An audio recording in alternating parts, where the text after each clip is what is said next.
আপনি যখন বিয়ে করবেন বললাম তো মেয়ের জাস্ট দিনদারিতা দেখবেন।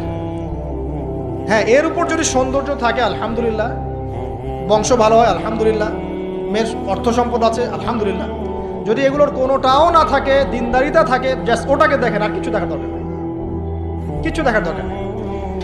এরপরে আরেকটা কথা বলতে ভুলে গিয়েছি যে আপনি এই লেভেলে যাওয়ার আগে নিজেও পবিত্র থাকার চেষ্টা করেন। আপনি নিজে জেনায় যায় না, নিজে পর্নে যায় না, নিজে হারাম অ্যাফেয়ার্সে যায় না। যদি আপনি যান তাহলে আল্লাহ পাক কিন্তু আপনাকে পবিত্র স্ত্রী নাও দিতে পারেন। এটাই আল্লাহ পাকের নীতি যে একজন পবিত্র মানুষ পায়। ঠিক আছে, যে যেমন আল্লাহ পাক তাকে তেমন মিলিয়ে দেন, এটা আল্লাহ পাকের একটা সুন্নাহ। এর ব্যতিক্রম হতে পারে, কিন্তু আপনি যদি পবিত্র না থাকেন আপনি পবিত্র স্ত্রী নাও পেতে পারেন। তা আপনি আগে নিজে পবিত্র থাকেন, তারপরে আপনি এখন মেয়ে দেখেন। আলহামদুলিল্লাহ, বললাম দিনদারিতা প্রাধান্য দেন। এখানে হাদিস